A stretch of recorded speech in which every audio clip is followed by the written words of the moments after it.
नमस्कार विद्यार्थी मित्रांनो, आजच्या चालू घडामोडीमध्ये 10 प्रश्न आजचे जे महत्त्वपूर्ण आहेत त्या प्रश्नांकडे आपल्याला जायचं आहे।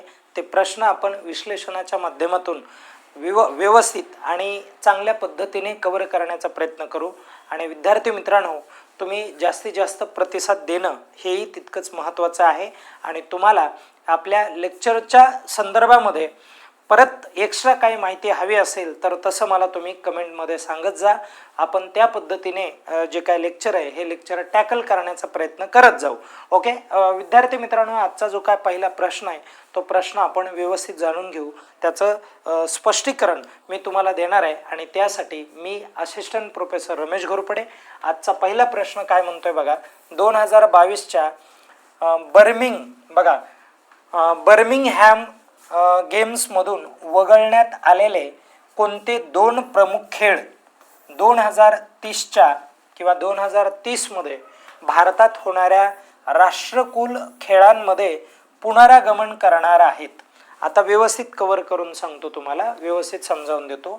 2022मध्ये राष्ट्रकुल स्पर्धा पार पडल्या होत्या आणि त्या स्पर्धेमध्ये प्रामुख्याने दोन खेळ वगळण्यात आले होते। वगळण्यात म्हणजे ते आयोजितच केले नव्हते किंवा त्यांचा सहभागच नव्हता। आणि म्हणून मग काय झालं की असं ठरवण्यात आलं, आता 2030ला राष्ट्रकुल स्पर्धा ज्या होणार आहेत, आलं का लक्षात, कॉमनवेल्थ गेम असं म्हटलं जातं।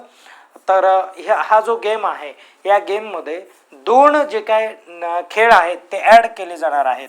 एक क्रिकेट आहे आणि दुसरं हॉकी आहे। आणि ही प्रामुख्याने स्पर्धा गुजरातमध्ये आयोजित केली जाणार आहे। आणि गुजरातमध्ये कुठे, तर अहमदाबाद या ठिकाणी आयोजित केली जाणार आहे। हा जो काय एकंदरीत भाग आहे किंवा हे जे इथे जी माहिती दिसायली तुम्हाला, हे जे बॅनर वगैरे दिसायले, हे आहे बघा गुजरातमधलं, अहमदाबादमधलं। त्यांनी म्हणजे अगोदरच लावून ठेवलेलं आहे, 2030 या ठिकाणी दिलंय बघा। ओके, लक्षात ठेवा। आता हा एक महत्त्वाचा मुद्दा आहे। पण राष्ट्रकुल म्हणजे काय असा प्रश्न तुम्हाला पडला पाहिजे। राष्ट्रकुल ही कॉन्सेप्ट काय आहे, तर विद्यार्थी मित्रांनो लक्षात घ्या। इंग्लंड हे जे राज्य आहे, तर राज्यच म्हटलं, इंग्लंड हा जो देश आहे या देशाचे विविध देशाने विविध देशांवरती किंवा गरीब देशांवरती काय केलं होतं, तर साम्राज्य स्वतःचं लादलं होतं किंवा स्वतःचं साम्राज्य प्रस्थापित केलं होतं। मग प्रामुख्याने आशिया खंड असेल किंवा आफ्रिका खंड असेल, या देशांमध्ये त्यांनी काय केलं होतं, स्वतःच्या वसाहती होत्या। आणि त्या वसाहतींना जेव्हा स्वातंत्र्य दिलं, त्या देशांना जेव्हा स्वातंत्र्य दिलं, तेव्हा इंग्लंड स्वतः म्हटलं की आपण सगळे म्हणजे एक ग्रुप करून राहू, आमचा कुठलाही म्हणजे वेगळा उद्देश नाही आहे, फक्त आपली जी काय संस्कृती, आर्थिक क्षेत्र असेल किंवा राजकीय जे काय आपले संबंध असतील ते कायम चांगले ठेवूयात।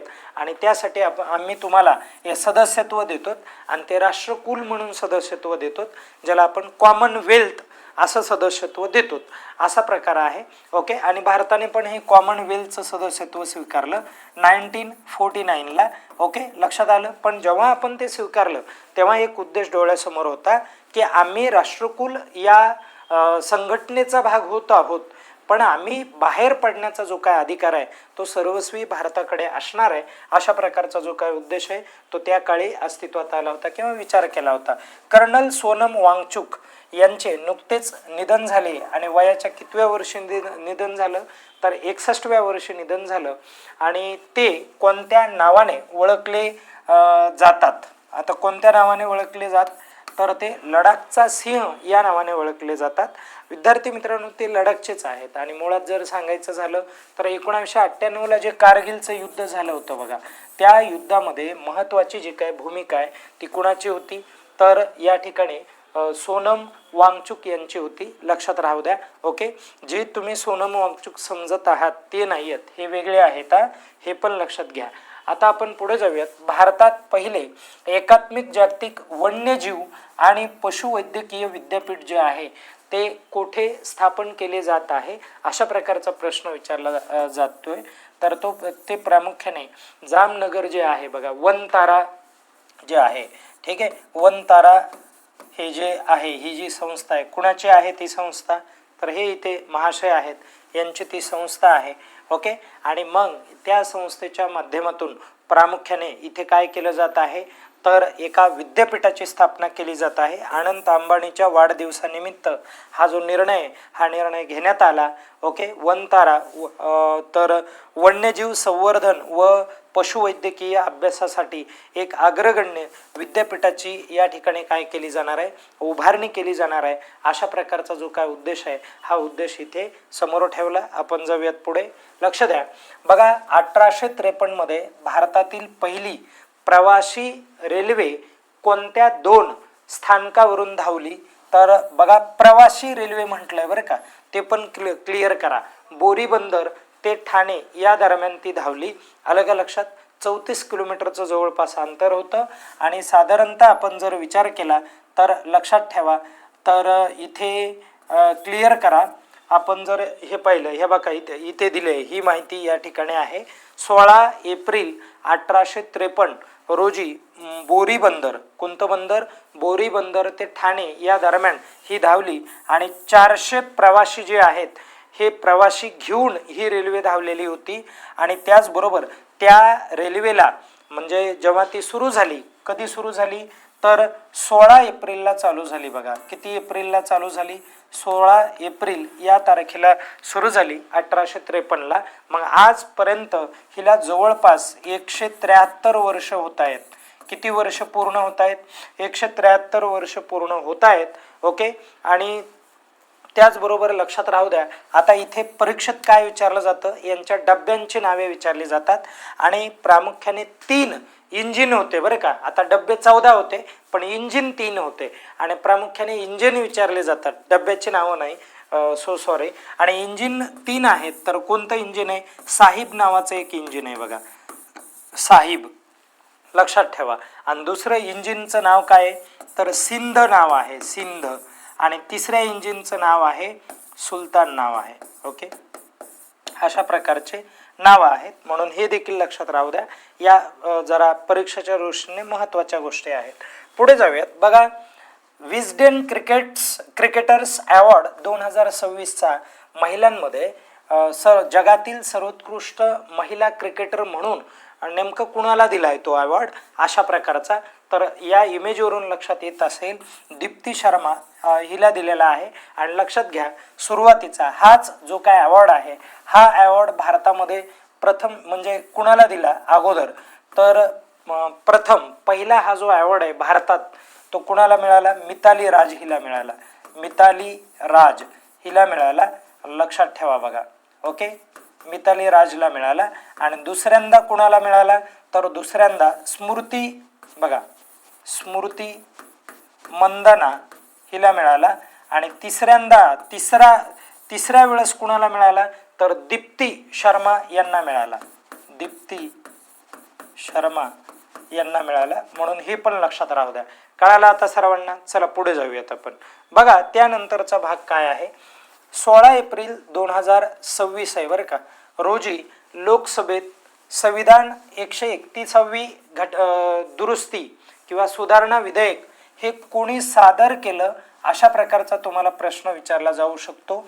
आणि हे सादर कोणी केलंय, भारताचे केंद्रीय न्याय व कायदा मंत्री अर्जुन राम मेघवाल यांनी ते काय केलेलं आहे, सादर केलेलं आहे. अर्जुन राम मेघवाल. 100% हा प्रश्न येण्याची शक्यता आहे. आणि हे विधेयक नामंजूर झालंय हे पण एक महत्वाचं आहे. आलं का लक्षात. कारण उघड आहे मित्रांनो, जर महिलांना आरक्षण द्यायचं असेल तर डिलिमिटेशनची वाट बघत बसायची गरज आहे का, तात्काळ ते लागू करा ना. सध्या 543 सीट आहेत ना, मग ते लागू करा लगेच. लक्षात येते का तुम्हाला. पण हे का लागू केले जात नाही, कारण त्याचा उद्देश असा होतो की हे 543 जे काय खासदार आहेत तर यांच्या जागा महिला घेऊ शकतील ना. मग याची भीती काँग्रेसला आहे, कुणाला, भाजपाला आहे. मग भाजपाचं डोकं असं आहे की आपण काय करूयात तर 2029 पर्यंत काय करायचं तर म्हणजे नवीन निवडणुका येणार आहेत तर त्या निवडणुकीच्या अगोदरच आपण हे जे लोकसभेचे जे शीट आहेत हे वाढवायचे. आणि हे शीट किती वाढवायचे तर 850 करून टाकायचे. आणि महिलांना आरक्षण द्यायचं. आणि महिलांना थोडंसं भावनिक करायचं की बाबा आमच्या सरकारने तुम्हाला आरक्षण दिलंय आणि म्हणून आता तुम्ही काय करायला पाहिजे, आमच्याकडून उभा राहायला पाहिजे किंवा असा प्रकारचा एक सिनॅरिओ आहे. मी ते डिटेल एक्सप्लेन व्यवस्थित करून दाखवेल, एक वेगळं लेक्चर घेऊ, कारण यामध्ये नको ते त्या राजकारणाच्या गप्पात. आता बघा, प्रतिष्ठित टाइम नावाचं एक मासिक आहे आणि हे टाइम नावाचं जे मासिक आहे 2026 सालासाठी जगातील 100 सर्वात प्रभावशाली ज्या काही व्यक्ती आहेत बघा, त्या व्यक्तीच्या यादीमध्ये कोणत्या भारतीय व्यक्तींचा समावेश आहे, तर ह्या 3 भारतीय व्यक्तींचा समावेश आहे बघा. एक सुंदर पिचाई यांचा पण समावेश आहे, गुगलचे CEO, आणि रणबीर कपूर, आणि त्याचबरोबर विकास खन्ना. ओके, लक्षात राहू द्या, विकास खन्ना हे काय आहेत, तर हे चांगले कुक आहेत, म्हणून हे देखील लक्षात राहू द्या. आता आपण पुढे जाऊयात. लक्षात घ्या, कोणत्या राज्याने प्रतिभावान खेळाडू DNA अभ्यास करण्यासाठी क्रीडा जिनोमिक्स कार्यक्रम जो आहे, हा कार्यक्रम त्यांनी सुरू केलेला आहे किंवा चालू केलेला आहे, तर ते कोणतं राज्य आहे, गुजरात हे राज्य आहे, म्हणून हे देखील लक्षात राहू द्या. चांगला प्रश्न होतो तो. आता बघा मित्रांनो, राज्यसभा ही जी आहे, या राज्यसभेवरती एक प्रश्न विचारला जातो. राज्यसभेचे पदसिद्ध अध्यक्ष टिंबटिंब असतात, असा प्रश्न हमखास विचारला जातो. तर पदसिद्ध अध्यक्ष देशाचे व्हाईस प्रेसिडेंट असतात, म्हणजे ज्याला आपण उपराष्ट्रपती असं म्हणतो. उपराष्ट्रपती राज्यसभेचे पदसिद्ध अध्यक्ष असतात. फिक्स आपल्याला प्रश्न असतो. आणि त्याचबरोबर बघा, राज्यसभेचे जे उपसभापती आहेत, लक्षात घ्या, उपसभापती जे आहेत ते उपसभापती राज्यसभेतला एक सदस्य असतो. आणि लक्षात घ्या, या राज्यसभेवरती 12 लोकांची नियुक्ती जी आहे ती राष्ट्रपतीच्या माध्यमातून होते. आलं का लक्षात? आणि हे 12 लोक विविध क्षेत्रातले असतात. त्यामध्ये काय की ते कला या क्षेत्रातले लोक असतात काही जण, त्यानंतर साहित्यामधले असतात, एक्सपर्ट एकदम साहित्यामधले असतात, कळालं का.